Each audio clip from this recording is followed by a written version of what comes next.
ദൈവ തിരുനാമത്തിന് സ്തോത്രം ചെയ്യുകയും സ്തുതിക്കുകയും ചെയ്യുന്നു. കർത്താവിൽ അനുഗ്രഹിക്കപ്പെട്ട ദൈവമക്കളെ, കർത്തൃദാസന്മാരെ, ഒരിക്കൽ കൂടി ദൈവവചന ധ്യാനത്തിന് വേണ്ടി കർത്താവ് നമുക്ക് അവസരം തരികയാണ്.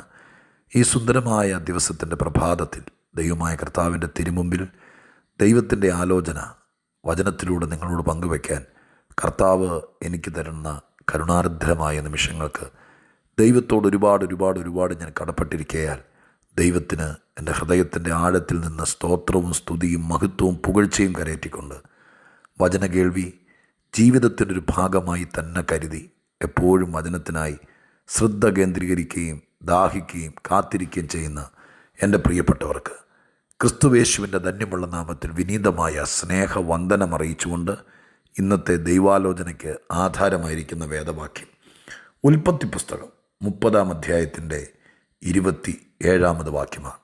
ഉൽപ്പത്തി 30:27 ഞാൻ നിങ്ങളെ വായിച്ചു കേൾപ്പിക്കാം. ഉൽപ്പത്തി പുസ്തകം 30:27. ലാബാൻ അവനോട്, നിനക്കെന്നോട് ദയയുണ്ടെങ്കിൽ പോകരുതേ, നിന്റെ നിമിത്തം യഹോവ എന്നെ അനുഗ്രഹിച്ചു എന്ന് എനിക്ക് ബോധ്യമായിരിക്കുന്നു. നിന്റെ നിമിത്തം യഹോവ എന്നെ അനുഗ്രഹിച്ചു എന്ന് എനിക്ക് ബോധ്യമായിരിക്കുന്നു. ലാബാൻ യാക്കോബിനോട് പറയുന്ന വാക്കാണേ. ലാബാനെ യാക്കോബിനെയൊക്കെ നന്നായിട്ട് അറിയാവുന്നവരാണ് എന്നെ കേൾക്കുന്നതെന്ന് വിചാരിക്കുക. ലാബാൻ ഒരു ക്രുക്കറ്റ് മനസ്സുള്ള ക്യാരക്ടറാണ്. 2-3 ബന്ധങ്ങളാണ് യാക്കോബും ലാബാനുമായിട്ടുള്ളത്. ഒന്ന്, യാക്കോബിൻ്റെ അമ്മയുടെ സ്വന്തം ആങ്ങളയാണ്, അമ്മാച്ചനാണ്. 2, യാക്കോബിൻ്റെ ഫാദറിലോയാണ്, ഭാര്യയുടെ അപ്പനാണ്. 3, ലാബാൻ്റെ വീട്ടിലെ ആടുകളെ നോക്കുന്ന ആ വലിയ പദ്ധതിയുടെ ഒരു നടത്തിപ്പുകാരനാണ്, അല്ലെങ്കിൽ ആടുനോട്ടക്കാരനാണ്. നമ്മുടെ ഭാഷയിൽ പറഞ്ഞാൽ യാക്കോബിന് ശമ്പളം കൊടുക്കുന്ന മുതലാളിയാണ്. അങ്ങനെ 2-3 വിധത്തിൽ രക്തബന്ധവും മറ്റിതര ബന്ധവുമായിട്ട് ഈടുറ്റ ഒരു ബന്ധം 2 പേർക്കിടയിലുണ്ട്. പക്ഷെ ലാബാൻ വളരെ മോശമായിട്ടാണ് യാക്കോബിനോട് ഇടപെട്ടെന്നുള്ളതിൻ്റെ പല കാര്യങ്ങൾ തിരുവെഴുത്തിൽ കാണാൻ കഴിയുന്നു. നീതിയുള്ളൊരു ഇടപെടലല്ലായിരുന്നു. ദൈവം ഇടപെട്ടിട്ടാണ് യാക്കോബിനെ തിരിച്ച് അപ്പൻ്റെ വീട്ടിലേക്ക് അയക്കുക പോലും ചെയ്തത്. 10 പ്രാവശ്യത്തോളം തൻ്റെ പ്രതിഫലം മാറ്റി, അഥവാ കൂലി കൊടുക്കാതെ പിടിച്ചു വെച്ചു. അതൊക്കെ സഹിച്ചു പിടിച്ച യാക്കോബ് എന്ത് കാരണം കൊണ്ടാണെങ്കിലും പിടിച്ചു നിന്നു. 20 വർഷങ്ങൾക്ക് ശേഷം ദൈവം വീണ്ടും ഇടപെടുന്നതുകൊണ്ട് യാക്കോബ് സ്വന്തം ദേശത്തേക്ക്, അപ്പൻ്റെ നാട്ടിലേക്ക് മടങ്ങിപ്പോകാൻ ഒരുങ്ങുകയാണ്. തൻ്റെ ഭാര്യമാർ, മക്കൾ, താൻ സമ്പാദിച്ച സ്വത്ത് എല്ലാം കൂടി സ്വരുക്കൂട്ടി പോകാനൊരുങ്ങി ലാബാനോട് യാത്ര പറയുകയാണ്. യാത്ര പറയുന്ന നേരം ലാബാൻ പറയുന്ന വാക്കാണ് 27-ാമത്തെ വാക്യത്തിനകത്ത്, നിനക്കെന്നോട് ദയയുണ്ടെങ്കിൽ പോകരുതേ, നിന്റെ നിമിത്തം യഹോവ എന്നെ അനുഗ്രഹിച്ചു എന്ന് എനിക്ക് ബോധ്യമായിരിക്കുന്നു. നിന്റെ നിമിത്തമാണ് യഹോവ എന്നെ അനുഗ്രഹിച്ചതെന്ന്. എന്നെ കേൾക്കുന്ന പ്രിയപ്പെട്ടവരെ, ഈ ഭാഗം വായിച്ചപ്പോൾ 5 പ്രധാനപ്പെട്ട കാര്യങ്ങൾ എൻ്റെ മനസ്സിനകത്ത് വന്നു. ഒത്തിരി ബുദ്ധിമുട്ട് അനുഭവിക്കുന്ന, ചില സ്ഥലങ്ങളിൽ നിന്നൊക്കെ തിക്താനുഭവങ്ങൾ നേരിടുന്ന, പരമാർത്ഥതയും നീതിയും കഠിനാധ്വാനം ഉണ്ടായിട്ടും ഒരു സന്തോഷവാക്ക് പറയാതെ എല്ലാത്തിനും കുറ്റം കണ്ടുപിടിച്ച് കഴിയുന്നിടത്തോളം എല്ലാം ശമ്പളം പോലും വെട്ടിക്കുറച്ച് നമ്മളെ ഭാരപ്പെടുത്തത്തക്ക രീതിയിൽ ഇടപെടുന്ന ആരുടെയെങ്കിലുമൊക്കെ ഞെരുക്കത്തിൻ്റെ കീഴെ കിടന്ന് കഷ്ടപ്പെടുവാണെങ്കിൽ ഈ ദൂത് നിങ്ങൾക്ക് അനുഗ്രഹമാകട്ടെ എന്ന് പ്രാർത്ഥിച്ചുകൊണ്ട് ഈ മാസാവസാന ദിവസങ്ങളിൽ ഞാൻ ഇച്ചിരി വിശദീകരിക്കാം. ഞാൻ 5 കാര്യങ്ങൾ ഇതിനകത്തുനിന്ന് മനസ്സിലാക്കിയെന്ന് പറഞ്ഞല്ലോ. ഞാൻ 5 കാര്യം പറയാം, ശ്രദ്ധിച്ച് കേട്ടോ. 1, ചില കാര്യങ്ങൾ ബോധ്യപ്പെടാൻ സമയമെടുക്കും. 20 കൊല്ലങ്ങൾക്ക് ശേഷമാണ് ലാബാൻ പറയുന്നത്, അയ്യോ യാക്കോബേ പോകല്ലേ, ഇനി അയക്കടെ അകത്ത് എന്താണെങ്കിൽ പോലും അയക്കടെ വാ കൊണ്ട് ദൈവം പറയിപ്പിച്ചല്ലോ, പോകല്ലേ, ഇച്ചിരെങ്കിലും ദയുണ്ടെങ്കിൽ പോകല്ലേ, ദയുണ്ടെങ്കിൽ പോകല്ലേ എന്ന് പറയുന്നത് ഏതൊരു മുതലാളിയുടെയും ഭാഷയായിരിക്കാം. അറിഞ്ഞ് പണിയെടുക്കുന്ന ഒരു തൊഴിലാളിയെ വിട്ടുപോയാൽ ഇനി അതുപോലത്തെ ഒരാളെ കിട്ടുക എന്നുള്ള ഭാരമാണ്. അപ്പോൾ പിടിച്ചു നിർത്താൻ വേണ്ടി നോക്കിയേക്കാം. പക്ഷെ അതല്ല പ്രധാന വാക്ക്. അടുത്ത വാചകമാണ്. ആ വാചകം എഴുതിയിരിക്കുന്നത്, നിന്റെ നിമിത്തം യഹോവ എന്നെ അനുഗ്രഹിച്ചു എന്ന് എനിക്ക് ബോധ്യമായിരിക്കും. അതുകൊണ്ടാണ് ഞാൻ പറഞ്ഞത്, സഹോദരങ്ങളെ, ചിലർക്ക് ചില കാര്യങ്ങൾ ബോധ്യമാകാൻ സമയമെടുക്കും. നമ്മളത് മനസ്സിലാക്കിയ നിവൃത്തിയുള്ളൂ. നിങ്ങളുടെ ഭർത്താവിന്, നിങ്ങളുടെ ഭർത്തൃ വീട്ടുകാർക്ക്, നിങ്ങളുടെ മുതലാളിക്ക്, നിങ്ങളെ ചുമ്മാ നിങ്ങളോട് വഴക്കുണ്ടാക്കുന്നയാൾക്ക്, നിങ്ങളൊരു എതിരാളിയായി കാണുന്നയാൾക്ക് സത്യവും പരമാർത്ഥതയും നിങ്ങളുടെ കൂടെ ദൈവമുണ്ടെന്നും നിങ്ങളൊരു ഉപദ്രവകാരി അല്ലെന്നും ബോധ്യപ്പെടാൻ ഇച്ചിരി സമയമെടുത്തേക്കാം. ക്ഷമിക്കാമോ? ഒരിച്ചിരിയും കൂടി കാത്തിരിക്കാമോ? ദൈവത്തോട് ഇത് കേട്ടിട്ട് പരമാർത്ഥമായിട്ടൊന്ന് പ്രാർത്ഥിക്കാമോ?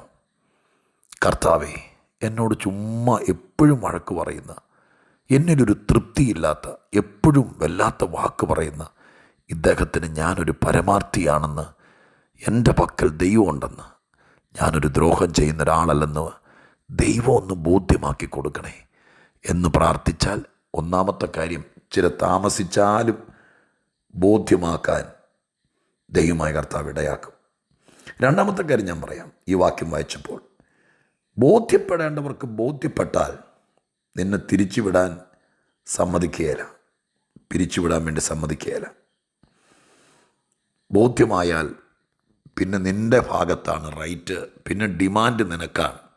പല സ്ഥലങ്ങളിലും അടർത്തി മാറ്റുക, പിരിച്ചു കളയുക, ടെർമിനേറ്റ് ചെയ്യുക, ഒഴിവാക്കുക, ഡിവോഴ്സ് ചെയ്യുക, ഇതൊക്കെ ഒരു നാടൻ പരിപാടിയായിട്ട് മാറിയിരിക്കുക. പക്ഷെ പ്രാർത്ഥിച്ചു, ബോധ്യപ്പെടുത്തുന്നൊരു ദൈവമുണ്ട്. പരമാർത്ഥത ബോധ്യമാക്കിയാൽ പിന്നെ നീ ഒരു ഹീറോയാണ്. ഞാൻ പ്രാർത്ഥിക്കുന്നത്, ദൈവം ഇത് ചെയ്യട്ടെ. ചില കാര്യങ്ങൾ വെറുതെ ദ്രോഹിക്കുന്നവർക്ക് ബോധ്യമാകട്ടെ. നാം ദൈവത്തെയല്ലേ വിശ്വസിക്കുന്നത്. ഈ സന്ദേശം കേൾക്കുന്നതിൽ 99% ആളുകളും ദൈവത്തെ വിശ്വസിക്കുന്നു. ചുമ്മാ രാവിലെ ഒരു ഇമോഷണലായിട്ട് ഒരു മോട്ടിവേഷന് വേണ്ടി കേൾക്കുന്നു എന്ന് ഞാൻ വിചാരിക്കുന്നില്ല. ദൈവദിനത്തെയും വിശ്വസിക്കുന്നവരാണ് നിങ്ങളെങ്കിൽ ദൈവം ബോധ്യമാക്കും. അവർക്ക് ബോധ്യപ്പെട്ടാൽ പിന്നെ ഡിമാൻഡ് നിങ്ങൾക്കാണ്. കാല് പിടിക്കാൻ വരും, ക്ഷമ ചോദിക്കാൻ വരും. കാത്തിരുന്നോ, ദൈവം അത് ചെയ്യാൻ വിശ്വസ്തനായ ദൈവമാണെന്ന് തയ്യാറാക്കുക, മനസ്സിലാക്കുക. മൂന്നാമത്തെ കാര്യം ഇതിൽ നിന്ന് മനസ്സിലാക്കിയത്, നീ ഒരു അനുഗ്രഹമാണെന്ന് ബോധ്യപ്പെട്ടാൽ അവരെന്തും ചെയ്യാൻ തയ്യാറാകും. ആ ഭാഗം വായിച്ചാൽ കാണാൻ കഴിയുന്നത്, അവർക്ക് പിടികിട്ടി നമ്മളൊരു അപശകനമല്ല, ശാപമല്ല, നമ്മളൊരു അനുഗ്രഹമാണ്. ഈ അനുഗ്രഹം ബോധ്യപ്പെടാൻ സമയമെടുക്കും കേട്ടോ. നമ്മുടെ ജീവിതത്തിലെ നെഗറ്റീവ് പെട്ടെന്ന് ആളുകൾക്ക് പിടികിട്ടും, പക്ഷെ നമ്മുടെ നന്മ വെളിപ്പെടാൻ താമസം എടുക്കും. 20 കൊല്ലങ്ങൾക്ക് ശേഷം ലാബാന് മനസ്സിലായി, നീ ഒരനുഗ്രഹമാണ്, നീ കൂടെ നിൽക്കുന്നത് നന്മയാണ് എന്ന് ബോധ്യപ്പെട്ടാൽ നിനക്ക് എന്തും തരാൻ തയ്യാറാകും. ഇയാളിപ്പോൾ പിടിച്ചു നിർത്താൻ വേണ്ടി അങ്ങ് താഴുക, തയ്യാറാകും. ദൈവത്തിൻ്റെ പ്രവൃത്തിയെ അതോർത്ത് ഞാൻ ദൈവത്തിന് നന്ദിയോടെ സ്തോത്രം ചെയ്യുക. നാലാമത്തെ കാര്യം ഞാൻ പറയാം. ചിലരെ ദൈവം നേരിട്ട് അനുഗ്രഹിക്കും, ചിലരെ ദൈവം ചിലരുടെ കെയർ ഓഫിൽ അനുഗ്രഹിക്കും. ഇവിടെ ലാബാൻ അനുഗ്രഹിക്കപ്പെട്ടത് അങ്ങേരുടെ പുണ്യം കൊണ്ടോ അങ്ങേരുടെ പിള്ളേരുടെ പുണ്യം കൊണ്ടും അല്ല. ഇയാൾക്ക് ആട് കാണും, കൃഷി കാണും, മുതലാളിയായിരിക്കും. പക്ഷേ അയാൾ അനുഗ്രഹിക്കപ്പെട്ടത് യാക്കോബ് ആ വീട്ടിൽ ചെന്നതുകൊണ്ടാണ്. 20 കൊല്ലം കൊണ്ടാണ് അദ്ദേഹം പച്ച പിടിച്ചതും വേര് പിടിച്ചതും. അപ്പം ചിലരനുഗ്രഹിക്കപ്പെടുന്നത് ദൈവം ചിലരെ അവിടെ വിടുന്നത് കൊണ്ടും ആക്കി വയ്ക്കുന്നതുകൊണ്ടും. ഞാൻ നിങ്ങളോടും പറയാം, നമ്മൾ നിമിത്തം ആരെങ്കിലുമൊക്കെ അനുഗ്രഹിക്കപ്പെടട്ടെ. അല്ല, തിരിച്ച് ഞാൻ പറയാം, ചിലപ്പോൾ നിങ്ങൾ അനുഗ്രഹിക്കപ്പെടുന്നത് നിങ്ങളുടെ മോൻ നിമിത്തമായിരിക്കാം, നിങ്ങളുടെ മോളെ കല്യാണം കഴിച്ച നിങ്ങളുടെ മരുമകൻ നിമിത്തമായിരിക്കാം. ആരുടെയെങ്കിലും കെയർ ഓഫിലാണെങ്കിലും ദൈവം ചിലരെ അനുഗ്രഹിക്കാതിരിക്കില്ല. ദൈവത്തിന് ഒരുപാട് വഴികളുണ്ട്. നിങ്ങൾ ശരീരം ക്ഷീണിച്ചു, മെഡിക്കൽ അൺഫിറ്റായി, ഇപ്പോൾ ചില രോഗവും പ്രയാസമായി, ഇനി ഒത്തിരി കാര്യങ്ങളുണ്ട്. ഭാരപ്പെടാതെ, നിരാശപ്പെടാതെ നിങ്ങൾ അനുഗ്രഹിക്കപ്പെടാൻ ദൈവം ചിലപ്പോൾ ആരെങ്കിലും ഒരാൾ, നിങ്ങളുടെ ഒരു മോള് നിമിത്തം നിങ്ങളുടെ എല്ലാ വിഷമവും മാറുമെന്ന് എത്രയോ പേർക്കത് സിദ്ധിച്ചു കൊടുത്തിരിക്കുന്നു. യാക്കോബ് നിമിത്തം ലാബാൻ അനുഗ്രഹിക്കപ്പെട്ടു. വൈകിയാണെങ്കിലും ആ സത്യം വെളിപ്പെട്ടു വന്നല്ലോ. അഞ്ചാമത്തെ കാര്യം കൂടി പറയാം. അഞ്ചാമത്തെ കാര്യം നമ്മുടെ ഭാഗത്തു നിന്നുണ്ടാകേണ്ടതാണ്. മറ്റുള്ളവർ അനുഗ്രഹിക്കപ്പെടുവാൻ നമ്മളൊരു ഉപകരണമാകാം. യാക്കോബ് ഉപായിയാണെന്നൊക്കെയാണ് പറഞ്ഞു കേൾക്കുന്നത്. പക്ഷേ ആ ഉപായിത്തരമൊക്കെ ഇവിടെ ലാബാൻ്റെ അടുക്കൽ എടുത്തായിരുന്നെങ്കിൽ ഈ കച്ചവടം പൊട്ടിയേനെ, ചിലപ്പോൾ ദൈവാനുഗ്രഹം പോലും ഇല്ലാതെ പോയേനെ. എന്നാൽ ദൈവകൃപയാൽ ഈ യാക്കോബ് നിമിത്തം ലാബാൻ അനുഗ്രഹിക്കപ്പെട്ടു. നാം ഇത് കേൾക്കുമ്പോൾ, എൻ്റെ കർത്താവേ, ഞാൻ നിമിത്തം ഒരു 5-6 പേര് അനുഗ്രഹിക്കപ്പെടട്ടെ. ഞാൻ കാരണം ആരും തളരരുത്, തകരരുത്, പൊളിയരുത്, ഇല്ലാതാകരുത്. മനസ്സുകൊണ്ട് ആഗ്രഹിക്കണം നല്ല കാര്യങ്ങൾ. ഞാൻ 5 കാര്യങ്ങൾ പറഞ്ഞു. ഈ 5 കാര്യങ്ങളും ഞാൻ ആവർത്തിക്കേണ്ട കാര്യമില്ല. ദൈവമക്കളെ, ചില താമസിച്ചാലും വൈകി ബോധ്യപ്പെടുന്ന ഒരുപാട് ബോധ്യപ്പെടലുകളുണ്ട്. നിങ്ങൾക്ക് ഈ സന്ദേശമല്ല, ഈ സന്ദേശത്തിൻ്റെ പുറകിലെ ദൈവിക ദൂത് നിങ്ങളുടെ ലൈഫിൽ പ്രായോഗികമാകട്ടെ. നിങ്ങളുടെ ജീവിത പങ്കാളിക്ക് ബോധ്യപ്പെടട്ടെ, നിങ്ങളുടെ പ്രിയപ്പെട്ടവർക്ക് ബോധ്യപ്പെടട്ടെ.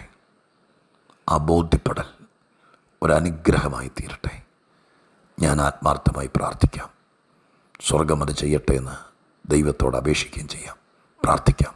പരിശുദ്ധ ദൈവമേ, ഞങ്ങളുടെ സ്വർഗീയ പിതാവേ, ലാബാൻ ഒത്തിരി വൈകി ബോധ്യപ്പെട്ടൊരു കാര്യം, യാക്കോബ് നിമിത്തമാണ് ഞാൻ അനുഗ്രഹിക്കപ്പെട്ടതെന്ന്. ഒത്തിരി ചതിക്കുകയും വഞ്ചിക്കുകയും ക്രൂരമായി ഇടപെടുകയൊക്കെ ചെയ്തു. നിയമം കഠിനമാക്കി, പ്രതിഫലം മാറ്റി. എന്നിട്ടും യാക്കോബ് അവിടെ ഒരു അനുഗ്രഹമായല്ലോ. എൻ്റെ കർത്താവേ, ഞാൻ ഈ ദൂത് വെച്ച് പ്രാർത്ഥിക്കുക. ചിലർക്കെല്ലാം വളരെ അനുഗ്രഹമായി തീരട്ടെ, ബോധ്യമാകട്ടെ.